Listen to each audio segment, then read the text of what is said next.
Hi, this is Peter Godinez, your ambassador with KDY TV, with another Good Morning Port Wine Evening. And Jim Hensley is the type of guy that I have to kind of take a deep breath and calm down a little bit, because man gets me kind of excited about life. So with that premise, I want to thank you, Jim, for again being on the show. You've been quite an advocate and champion for helping KDY TV be a beacon for the city of Port Wine. So first of all, thank you. I believe in you guys. Oh, really? I think that's needed. Is an important thing. Well, we have to have it. Well, people really see visual type of things, and I don't know, Maximilian, can you actually zoom on this particular one?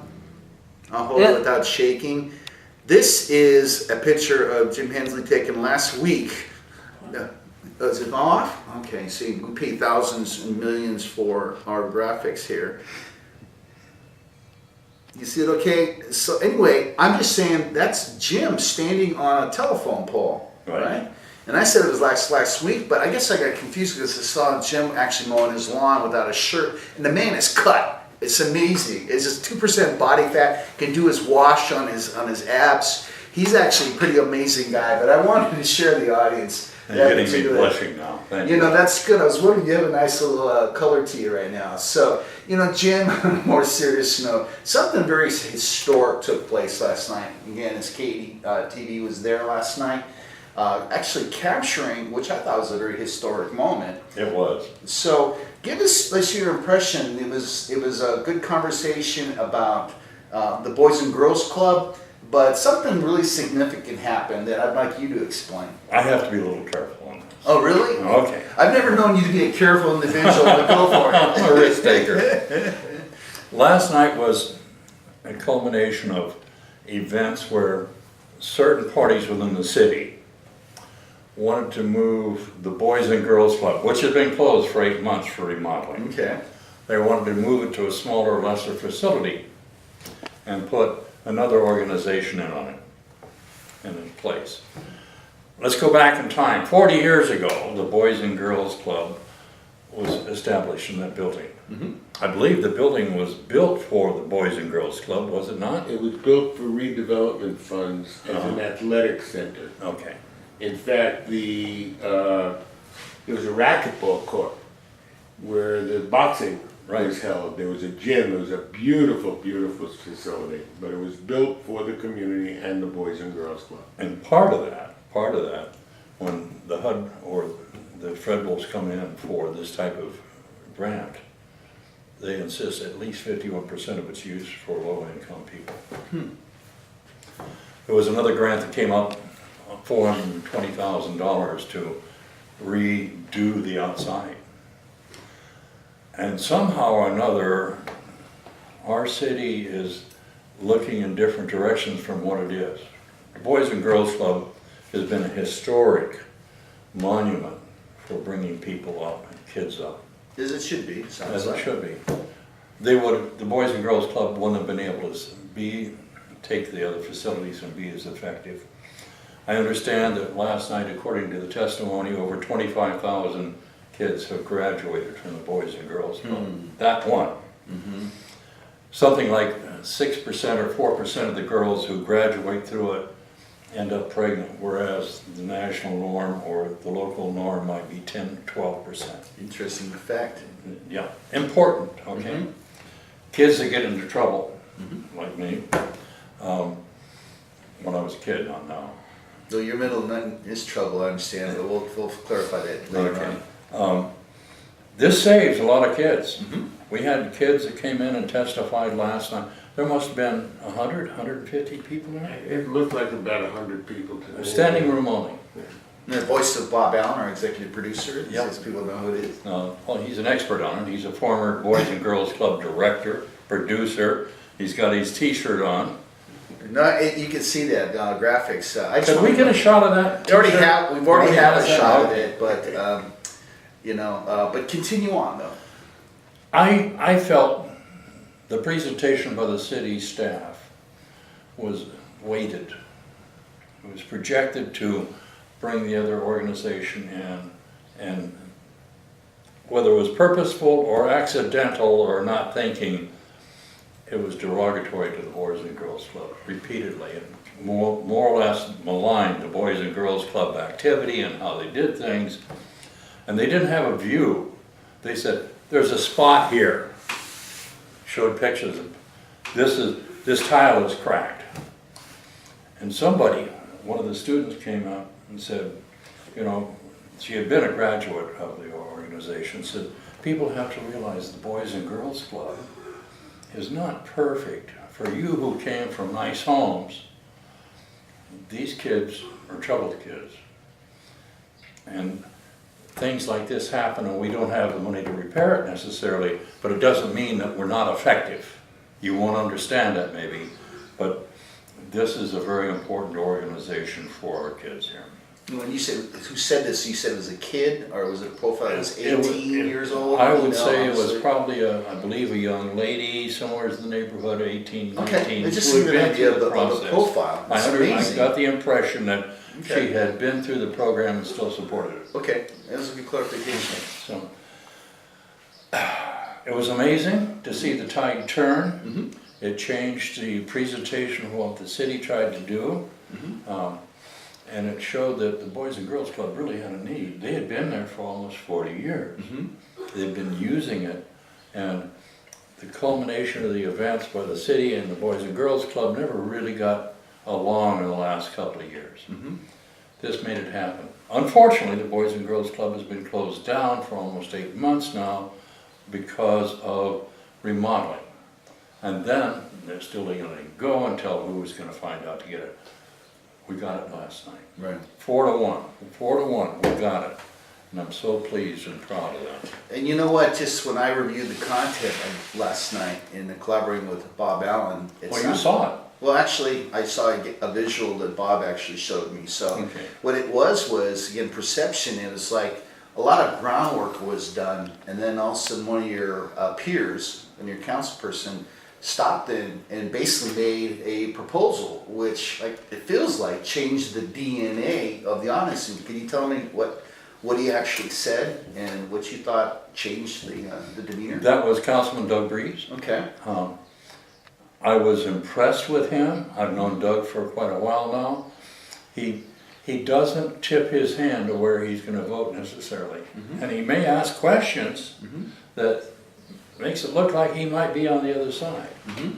I think he knew where he was going to go, but he didn't want the public to know. But the weight and the bearing of all of those people that came in and testified last night, I could tell just from the countenance of his face as it changed. And he got to this point, and he said, why?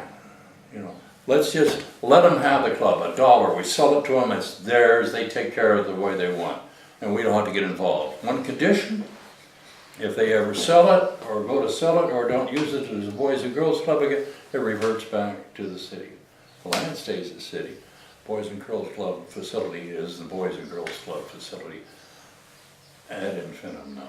But the reason that he started that, when you look back, it was the Oxnard Boys and Girls Club. The city owned the property, and they had done that to the Oxnard Boys and Girls Club so that they could have long-term capabilities of getting funds to do the repairs. Mm-hmm. The reason that it was only 3 years at the Wainimi site was that when the merger took place, everybody was uncertain about what the future would be merging with it, so it never was updated to modern day times, and we're 20 years later now.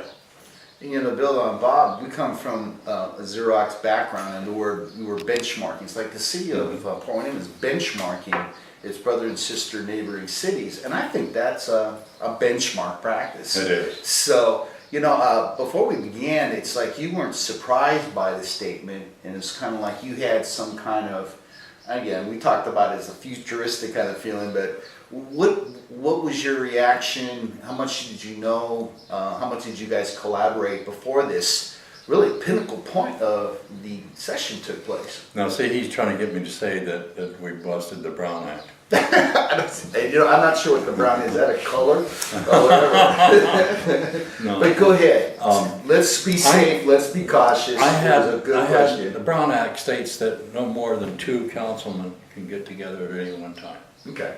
Okay. Otherwise, it's a public meeting. If there's 3, it's a quorum. The public has to be aware of it. There has to Okay. be reports.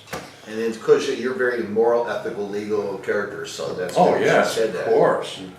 Yeah, so, I felt that this was very important. I knew it was important. It was one of the other councilmen. It was very important to him. He'd served on the board before, been a coach for the Boys and Girls Club. So he and I was kind of a staunch supporter for the process, but we needed at least one more vote.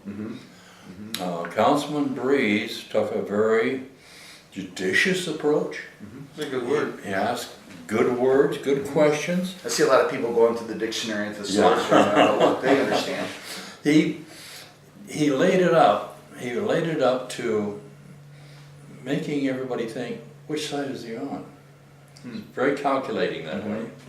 Not deceptively or devious, but he presents a good show on it. So when he came out with it, after the weight of the evidence, I believe at this point, up to that meeting last night, he was kind of wavering.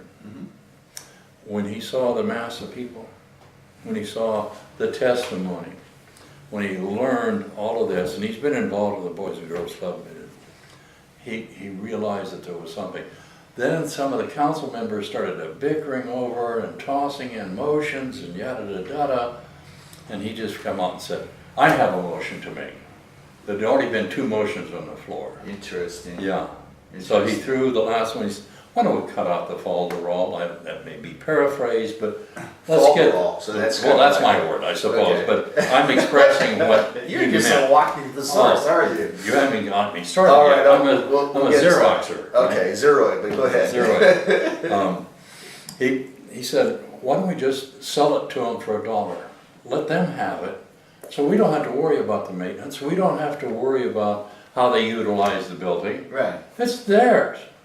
As long as they keep it going, it's theirs. If they sell it or they quit, it has to come back to us. Now, to me, Simple in fact. using another terminology from our background, but it's like, that sounds like a win-win Of situation. course it is. And, it seemed like last night was standing room only. I mean, when you think of a city council meeting, maybe sparse, whatever, but I understand that it was standing room only. Standing room only. And so this was significant, and several people actually viewing this, plus KEDY TV actually videotaping this. So, what was the standing room only's reaction in your opinion? Did you, because I know you're a real audience, check out the behavior and all that. What did you sense the population of people there were feeling or sensing? Well, there's 2 parts. Okay. Number one, as I looked out to those people, I felt very comfortable because they're the average person of Port Hueneme. Most of them are Latino, Okay. some Afro-American, Okay. most of them low income. Okay. They are the people of this community. And they had such an intense desire to keep that, the importance of it, that it was impressive. It was overwhelming. And their emotional statements to the press was absolutely overwhelming. So That's the word I thought, Why did you say that overwhelming in a positive way is the sense I got from it? a councilman would have to really be. There's a word. There's a word. I'm not even going to use it. Okay. Okay, all right. PG-13 this program is. You face that as a city councilman, and you Okay. know, whoa, this is where the city stands. I better support this. And that was democracy in action, as Councilman Tom Figg said last week. It was amazing because I wanted to kind of say this, towards the end, but I asked you, it was a pretty crowded group last night, but there was a DNA factor or just a profile factor of people, age group, and they were students, I want to say age 15 to high school, there who were actually interested 8 and 9. in speaking. 8 and 9. To me, talk to me about how significant that is, that you have future leaders, future people who are going to contribute to this community, were there participant. Now, granted, they had to leave early because of curfew or whatever it is, homework, but they were there, They were Jim. there. They were there. Tell me how significant that There was something that I was really impressed with. A young lady got up there, about 16, Afro-American girl, and she said, I had nothing. My mom was working hard, no father, and I was kind of adrift, and I went to the Boys and Girls Club, and they started helping with my school grades. They started doing this. She says, I'm standing before you right now because I can have no fear. I don't have the fear in talking to you now. Wow. I know what I'm saying That's and what I want to say. They made a public speaker out of her, very emotional public speaker. Wow. Top of the mark. Public speaking is very important. You know that from your Xerox training. Most schools don't have it. Boys and Girls Club helps support that. No, I love it, and to continue the inertia. Go figure. It was an example. Did you use the word fig? I did. You know, again, we're going to come up with a lot of cliches, but just the fact that That Cal Poly connection. but what I saw was in education, students got an education on local government. On local government, actually saw it. And again, I think it's important that world history is important, U.S. history, but the fact that they saw something that has to do with something, their community, excites me. Better than that, okay, not only did they see something in their own community, okay, they basically saw an outgrowth where I think the decision of the council yesterday was the staff to go back and work with everybody and see how, not that there would be any competition between the Boys and Girls Club and the YMCA, but because the Boys and Girls Club doesn't use the facilities 100% of the time, maybe the YMCA, they could work together.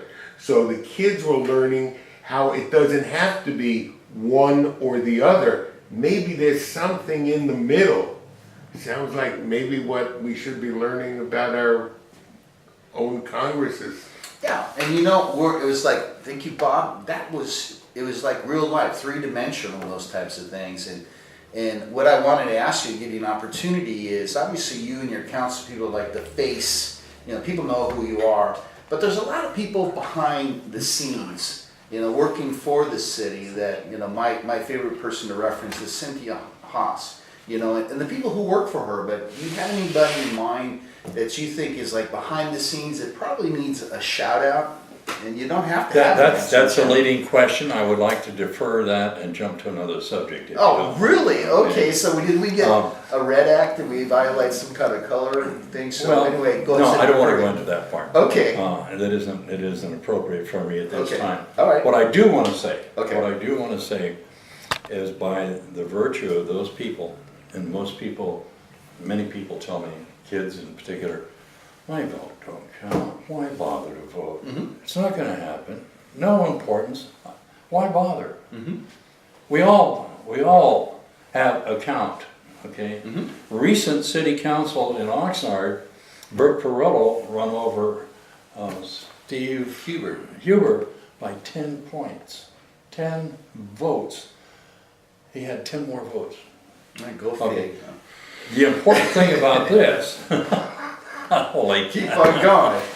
The important thing about this is that when young people present themselves and they go up against something, and they thought they weren't going to win, and they saw their collaborative joint actions causing a win, it becomes a significant emotional event that will last their lifetime, to realize we can accomplish something, I can accomplish something. Absolutely. Or bringing other diversities into it. There's going to be an 18-year-old who actually votes Right. and understands, and somewhat of an educated vote.